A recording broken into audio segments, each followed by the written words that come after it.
Ang moon sighting kasi ay isa sa mga prerequisites na bagong magsimula yung Ramadan.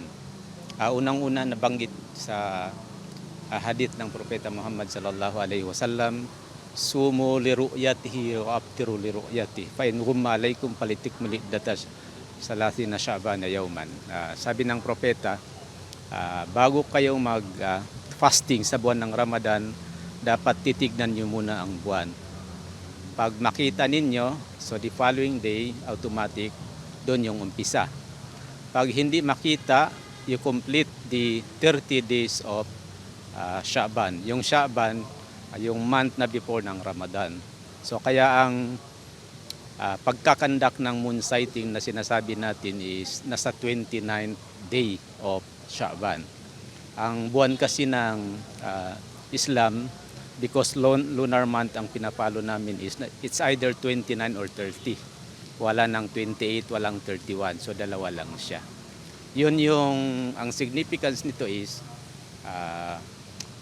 bago ka mag-umpisa ng Ramadan, dapat titingin ka muna sa buwan. So ang proseso niya ganun nga.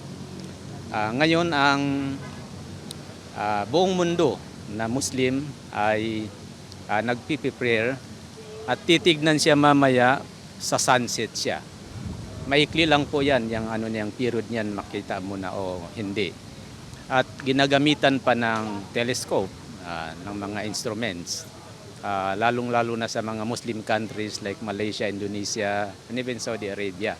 Ganon po yan. Pagkatapos po nito is, i-consolidate to yung mga different regions muna. Halimbawa, Luzon, Visayas, and Mindanao, magkakaroon po yan ng coordination. Pag makita na, may nakakita within the Philippines, pwede mag-declare ang mufti. Ang mufti po ay sa BARM meron sila, sa Pilipinas naman meron din, pero nagkakaroon sila ng coordination. Ibig sabihin, para hindi magkagulo. Kasi naging issue kasi noon, sabi nga nila, instead of moon sighting, naging moon fighting. Kasi iba-iba yung pananaw at iba-iba ang ginagawa. To solve such kind of problem, kaya meron dapat coordination. Then, pag hindi makita, sa Pilipinas, ginagawa namin sa ARM halimbawa, noon kami, ay nagko-coordinate din kami sa malapit na karatig na lugar, halimbawa Indonesia, Malaysia, because the difference is only nasa 1 hour lang siya. Unlike Saudi Arabia, nasa 5 to 6 hours yan yung difference. Ibig sabihin malayo talaga. Yun yung ginagawa po niyan. Yun pong iba rin na Pilipino. Gusto naman nila susundin yung sa Saudi. Apo. Paano pong nangyayari doon? Yun yung yun yung sabihin nating issue sa iba. Pero ang advice ng mga ulama actually yung localized moon sighting dapat. Kasi nga malayo yung Saudi Arabia. Pero kung gusto nila, wala naman problema yon. Okay lang din. Ang pananaw nila kasi siyempre nag-umpisa yung Islam doon sa Saudi. Kumbaga gaganon yun pananaw ng iba. Ngunit ang hindi nila naintindihan is yung layo ng time napakalayo nga, nasa 5 to 6 hours siya. Karamihan sa mga nagpa-follow ng ganun is yung sabihin natin nag-aral sa Saudi Arabia halimbawa isa. Pangalawa yung siguro dati na rin doon. But to consolidate, to resolve such kind of issue, kailangan nga magkakaroon ng meeting.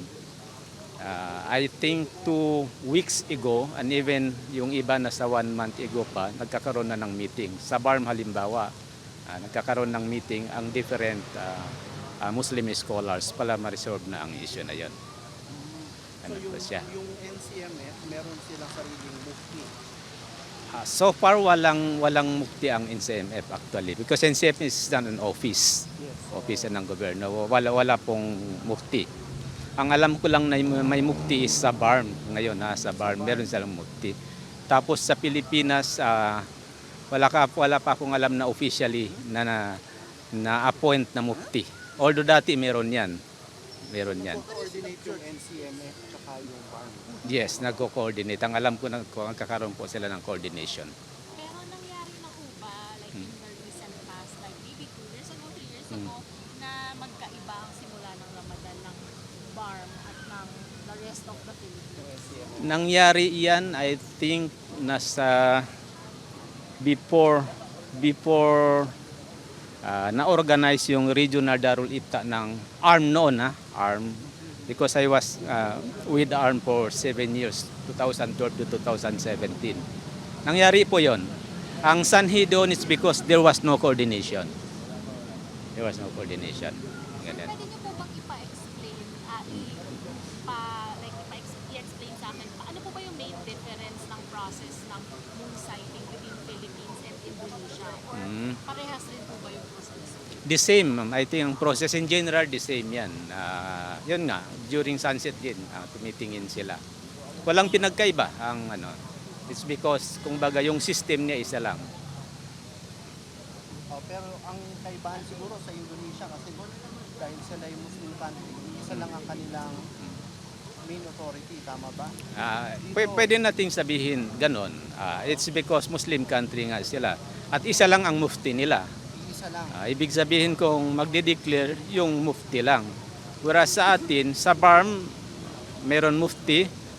Then sa Palawan, Zamboanga City, meron din silang mufti, si Mufti Abdul Baqi. Then sa Luzon, Visayas, ang alam ko, walang appointed na mufti. Tapos merong NCMF. Meron lang siyang NCMF. Opo. Meron siyang NCMF. What's the religious significance of looking at the moon? Like, why is it important, spiritually speaking, Yeah. for Muslims to observe this moon sighting? It's part of the tradition of Prophet Muhammad, peace be upon him. Because in Islam, if you want to do any religious act or actions, it should follow the way of Prophet Muhammad, peace be upon him. So ngayon, ang gaganon ang Propeta Muhammad sallallahu alaihi wasallam na binanggit natin kanina, sinabi niya, do not fast the month of Ramadan unless makita ninyo ang buwan. 'Yon ang significant significant sabihin natin benefits niya o religious benefits. Isa. Pangalawa, by doing this kind of thing, we consider this as a good deed na sinasabi na mayroon siyang reward galing sa Diyos. Yun. Then pangatlo is para naman masabi natin we are truly following the sunnah of Prophet Muhammad sallallahu alaihi wasallam. You cannot do other actions or such actions that contradict the tradition of Prophet Muhammad sallallahu alaihi wasallam. It will not be accepted by God. Ganun ang pagkakaintindi po namin.